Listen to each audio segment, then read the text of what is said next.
Welcome to I dream. నేను మీ host Aparna. మరొకసారి మనం ఇన్ఫర్టిలిటీకి సంబంధించి ఒక మెయిన్ ఇష్యూని డిస్కస్ చేయడానికి వచ్చేసాము మామ్ ఐవీఎఫ్ అండ్ రీసెర్చ్ సెంటర్కి. ఇక్కడ మనతో పాటు చీఫ్ ఫర్టిలిటీ కన్సల్టెంట్ డాక్టర్ పూర్ణిమ దుర్గా గారు ఉన్నారు. పలకరిద్దాం. నమస్తే అండి. నమస్తే అపర్ణ. సో ఎలా ఉన్నారు? Good, thank you. యాక్చువల్లీ మనం ఫస్ట్ టైం ప్రెగ్నెన్సీ అనేది చాలా కన్ఫ్యూజింగ్గా ఉంటుంది కదా డాక్టర్ గారు. సో దీనికి సంబంధించి కూడా ఎన్నో అపోహలు ఉన్నాయి, భయాలు ఉన్నాయి. వీటిని మనం ఈరోజు అడ్రస్ చేద్దాము. సో అసలు ఎర్లీ ప్రెగ్నెన్సీ అనేది ఎలా మనం కన్ఫర్మ్ చేసుకోవాలి? బేసికలీ పీరియడ్స్ రెగ్యులర్గా ఉన్న వాళ్ళకి, అంటే సపోజ్ ఇప్పుడు 28-30 డేస్ పీరియడ్ రెగ్యులర్గా వచ్చే వాళ్ళకి యాక్చువల్లీ 1 డే మిస్ అయినా మనం ప్రెగ్నెన్సీ అని డౌట్ పడవచ్చు, రైట్? సో ప్రెగ్నెన్సీ ఎలా కన్ఫర్మ్ చేసుకుంటామంటే ఫస్ట్ స్టెప్ పీరియడ్ మిస్ అయిన వాళ్ళలో మనం ఫస్ట్ టెస్ట్ చేసి చూస్తాం కదా. సో దీనికి 2-3 మెథడ్స్ ఉన్నాయి టెస్ట్ చేయడానికి. ఒకటి యూరిన్ టెస్ట్. కామన్గా అందరూ ఇంట్లో చేసుకునేది urine pregnancy kits, right? So early morning urine మనం ఆ కిట్లో వేస్తే if you are pregnant 2 lines వస్తాయి. If you are not pregnant you get only ఒకటే లైన్ వస్తుంది. బట్ ఈ యూరిన్ ప్రెగ్నెన్సీ కిట్స్ 100% యాక్యురసీ ఉండవు. ఒక్కొక్కసారి చాలామందికి ఏంటంటే కిట్ ఎక్స్పైరీ అయినా ఫాల్స్ పాజిటివ్స్ అనేవి మనం చాలా చూస్తూ ఉంటాం అనమాట. సో మెథడ్స్లో అయితే యూరిన్ టెస్ట్ ఒకటి. Second 100% confirmative is blood test అనమాట. బ్లడ్లో సీరం బీటా హెచ్సిజీ అని ఒకటి మార్కర్ ఉంటుంది అనమాట. ఈ మార్కర్ ప్రెగ్నెన్సీ మార్క్, అంటే ఇఫ్ యు ఆర్ ప్రెగ్నెంట్ అయితే ప్రెగ్నెన్సీ సెక్రీట్ చేస్తుంది అనమాట ఈ మార్కర్ని. సో ఎర్లీ ప్రెగ్నెన్సీలో ఫస్ట్ మనం చూడగలిగేది ఇది బ్లడ్లో. సో ఇది 100% యాక్యురేట్ అనమాట. Whether you are pregnant or not అని తెలియడానికి మనకి బ్లడ్లో సీరం బీటా హెచ్సిజీ టెస్ట్ చేస్తే మనకి తెలుస్తుంది. సో ఇది ఎంత అనేది చాలామందికి డౌట్, ఏ వాల్యూ ఎంత వస్తే పాజిటివ్ అని. జనరల్గా to be frank more than 5 it is పాజిటివే. కానీ strong pregnancy, minimum strong pregnancy ఉండాలంటే 100 కన్నా అబౌవ్ ఉంటే you can think it as a strong pregnancy అనమాట. ఓకే. సో యాక్చువల్లీ ఇక్కడ అంటే 100 కంటే అబౌవ్కి మినిమం 5కి చాలా వ్యత్యాసం. అంటే 5 is like very lower limit అనమాట. మన ల్యాబ్లో రిపోర్ట్ ఏంటంటే మోర్ దెన్ 5 ప్రెగ్నెంట్ అని ఇస్తారు. సో కానీ but at least the beta HCG should be more than 100 to label it as a strong pregnancy. Okay. So అడగచ్చా నేను మిమ్మల్ని, అంటే ఆల్రెడీ మనకి అది లేబుల్ అయిపోయిన తర్వాత మోర్ దెన్ 5% ఉంటేనే, సో 100 ఉన్నప్పుడు స్ట్రాంగ్ ప్రెగ్నెన్సీ అనాలి అంటే మరి బిలో 100 బిలో 50 తీసుకుందాం. సో అప్పుడు కూడా ప్రెగ్నెన్సీ ఉన్నట్టేనా? ఉన్నట్టే. బేసిక్గా క్లియర్గా ఎక్స్ప్లెయిన్ చేస్తాను. So we have to give correct information.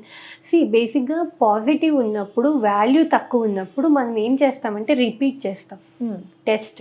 Every 48 అవర్స్కి నార్మల్ ప్రెగ్నెన్సీలో బీటా హెచ్సిజీ డబుల్ అవుతుంది అనమాట. దాన్ని డబ్లింగ్ అంటాం. డబ్లింగ్ ఎఫెక్ట్ ఉంటుంది. అంటే ఇప్పుడు మీరు ఈరోజు మనం టెస్ట్ చేసాం.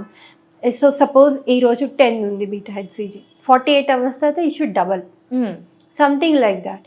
సో డబల్ అవుతుంది అంటే pregnancy is on going pregnancy అనమాట. సో తక్కువ values, especially beta HCG values చాలా తక్కువ ఉన్న వాళ్ళలో మేము రిపీట్ చేసి చూస్తాం టు సీ ద డబ్లింగ్. ఒకవేళ అది కనుక అంటే బయోకెమికల్ ప్రెగ్నెన్సీ అని కూడా ఒక ఎంటిటీ ఉంటుంది. సో బయోకెమికల్ ప్రెగ్నెన్సీ అంటే జస్ట్ ఈ బీటా హెచ్సిజీ పాజిటివ్ వస్తుంది కానీ ప్రెగ్నెన్సీ ఒక స్టేజ్ వరకు గ్రో అయ్యి డ్రాప్ అయిపోతుంది అనమాట. అంటే ఈ బీటా హెచ్సిజీ సపోజ్ ఇప్పుడు ఒక్కొక్కసారి 50 ఉంది అనుకోండి, నెక్స్ట్ మళ్ళీ రిపీట్ చేసిన 25 అలా డ్రాప్ అయిపోవచ్చు. సో బయోకెమికల్ అంటే జస్ట్ బ్లడ్ టెస్ట్ లో పాజిటివ్ ఉంది pregnancy, but it is not growing beyond that అనమాట. అది ఎలా సాధ్యం? అంటే క్వాలిటీ ఎంబ్రియోస్ కనుక ప్రెగ్నెన్సీలో క్వాలిటీ లేకపోయినా, మంచి ప్రెగ్నెన్సీస్ కానప్పుడు న్యాచురల్ గానీ ఇలా ఇదైపోతాయి అనమాట. It's a natural way of not allowing abnormal pregnancy to grow. Right. So it's that way అనమాట. దీన్ని బయోకెమికల్ ప్రెగ్నెన్సీ అని ఒక టర్మినాలజీ కూడా ఉంటుంది అనమాట. సో ఇట్స్ ఓన్లీ మనం టెస్ట్ చేస్తే పాజిటివ్ ఉంటుంది, తర్వాత గ్రోత్ ఉంటుంది. సో దీన్ని మనం biochemical. Correct. And the third way of diagnosing pregnancy ఏంటంటే అల్ట్రాసౌండ్. రైట్. అల్ట్రాసౌండ్ చేసినప్పుడు మనం జనరల్గా మనకి అల్ట్రాసౌండ్ చేసినప్పుడు ఎండోమెట్రియం గర్భసంచి పొర అనేది మందంగా ఉంటుంది అనమాట. 15 mm కన్నా తిక్కుంటే మనం ప్రెగ్నెన్సీ అని మనం అనుకోవచ్చు అనమాట. So these are few test which we can do to confirm pregnancy. So coming to this, ఇప్పుడు కొన్నిసార్లు పీరియడ్ మిస్ అయిన వెంటనే కూడా అంటే 6 weeks ఆ టైంలో కూడా మనం కిట్స్ తెచ్చుకొని చెక్ చేసినప్పుడు అండ్ ఆ తర్వాత బ్లడ్ టెస్ట్ చేయించుకున్నప్పుడు ఆ తర్వాత మీరు చెప్పినట్టు టెస్ట్లు చేయించుకునేటప్పటికి కూడా so there will be a gradual increase of it. So ఏ వీక్లో ఏ test is necessary? Period miss అవ్వగానే మనం ఫస్ట్ చేసుకోవాల్సింది blood test and urine test. Okay. So either urine or blood test చేసుకోవచ్చు. జనరల్ మోర్ స్పెసిఫిక్గా మనం 100% షూర్గా ఉండాలి అంటే blood test. Serum beta HCG అనేది ఇమీడియట్గా మిస్డ్ పీరియడ్ అవగానే పాజిటివ్ వచ్చే టెస్ట్ అనేది ఇది.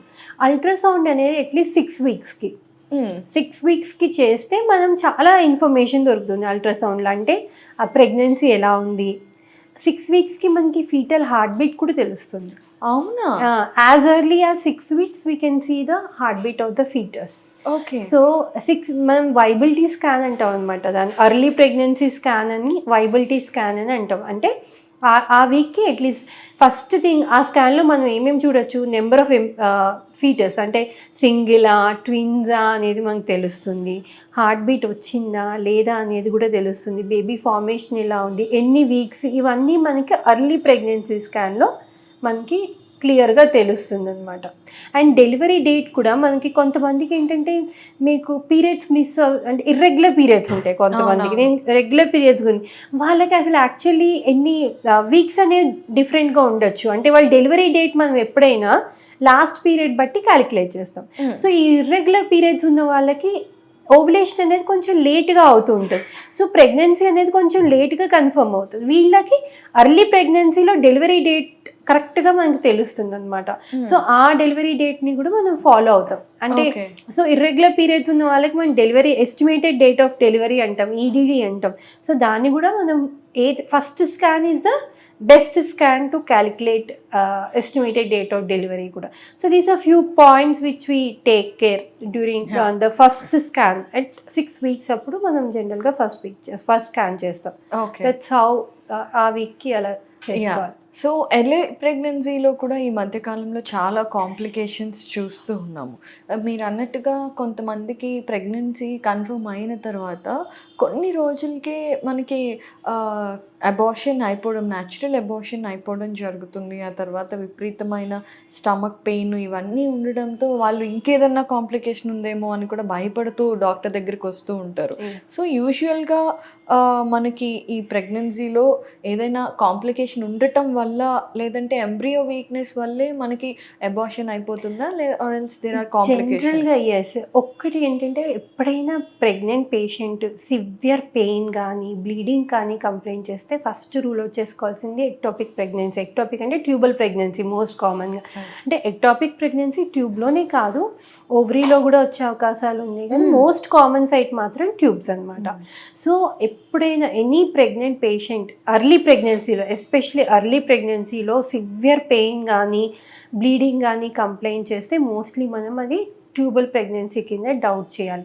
సో ఈ ట్యూబల్ ప్రెగ్నెన్సీని ఎలా డయాగ్నోస్ చేయాలి అని అంటే జనరల్గా నేను మీకు బీటా హెచ్సిజీ వాల్యూస్ చెప్పాను కదా, ఎవ్రీ 48 hours డబుల్ అవ్వాలి. ఈ ఎక్టాపిక్ ప్రెగ్నెన్సీలో డబ్లింగ్ అనేది ఉండదు, కొంచెం తక్కువ. సపోజ్ ఇప్పుడు 100 ఉంది, 150 అవుతుంది. Generally it should be 200, more than 200. So doubling అనేది తక్కువ ఉంటుంది అనమాట ఈ ట్యూబల్ ప్రెగ్నెన్సీస్లో. అండ్ మనకి 6 weeks అప్పుడు నేను చెప్పాను కదా, స్కాన్ చేసినప్పుడు కూడా మనకి ట్యూబ్లో ప్రెగ్నెన్సీ తెలుస్తుంది. గర్భసంచిలో బదులు ఆ శాక్ని మనం ట్యూబ్లో చూస్తాం. సో ఇది ఒక important thing which we need to monitor. Especially severe pain కానీ బ్లీడింగ్ కానీ కంప్లైంట్ చేసిన వాళ్ళలో మాత్రం ఎక్టాపిక్ ప్రెగ్నెన్సీ అనేది ట్యూబల్ ప్రెగ్నెన్సీ అనేది రూల్ అవుట్ చేసుకోవాలి.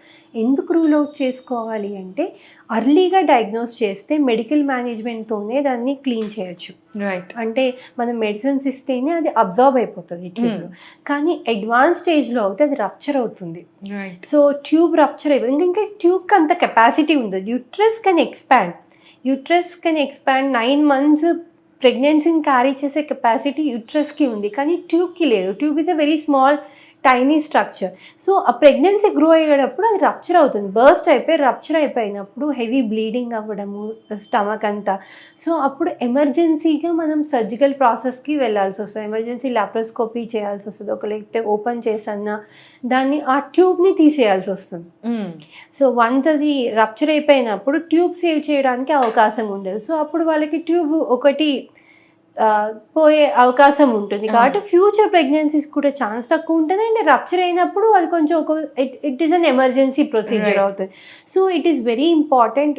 కంటిన్యూస్ పెయిన్ కంప్లైంట్ చేసిన వాళ్ళకి మాత్రం ఈ ప్రొసీజర్, ఈ కండిషన్ అనేది రూల్ అవుట్ చేసుకుని ఎంత ఎర్లీగా డయాగ్నోస్ చేసుకుంటే మనకి అంత కన్జర్వేటివ్ మేనేజ్మెంట్ అంటాం కదా, ఈ సర్జికల్ ప్రాసెస్ వరకు వెళ్ళకుండా మనం మేనేజ్ చేసుకోవడానికి అవకాశం ఉంటుంది అనమాట. సో యూజువల్గా డాక్టర్ గారు అంటే ఒకవేళ ఫెలోపియన్ ట్యూబ్స్లో కనుక మనకి ఈ ఎగ్ ఎంబ్రియో అనేది ఫామ్ అయితే మనకి ఏ వీక్స్లో బయటపడే అవకాశం ఉంటుంది? అది జనరల్గా మనకి 5 to 6 వీక్స్కి తెలుస్తుంది మనకి.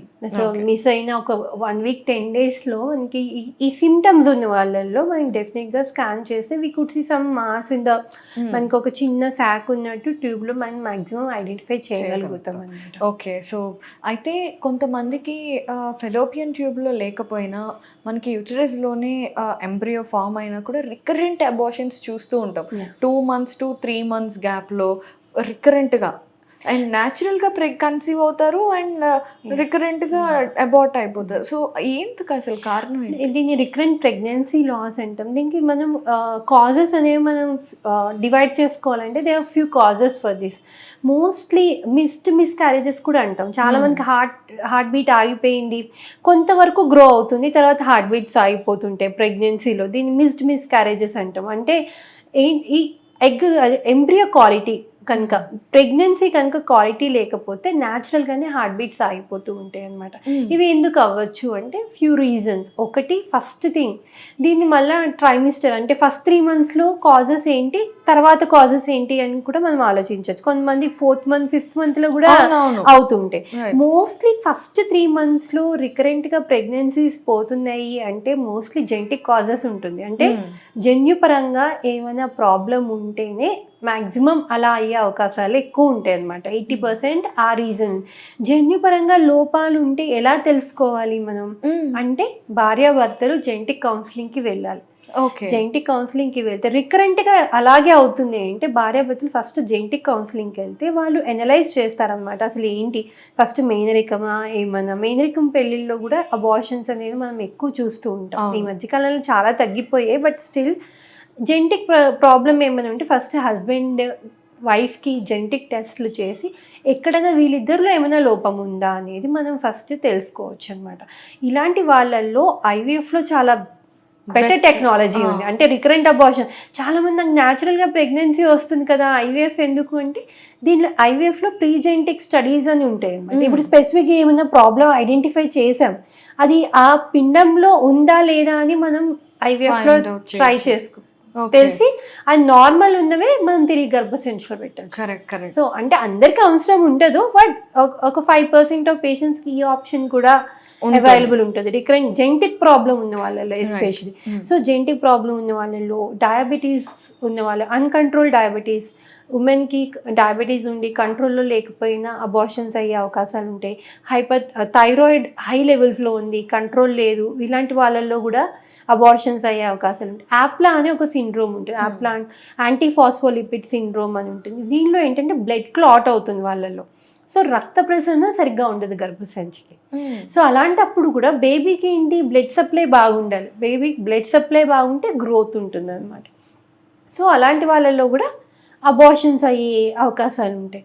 ఇంకోటి గర్భసంచి ప్రాబ్లమ్స్, చిన్న గర్భసంచి ఉన్నా, కొంతమందికి 2 గర్భసంచులు ఉంటాయి, స్పేస్ చిన్నగా ఉంటుంది, మధ్యలో పొరలాగా ఉంటుంది, ఫైబ్రాయిడ్స్ అని, ఇట్లా గర్భసంచి ప్రాబ్లమ్స్ ఉన్న వాళ్ళకి కూడా ఈ రికరెంట్ అబార్షన్స్ అయ్యే అవకాశాలు ఉంటాయి.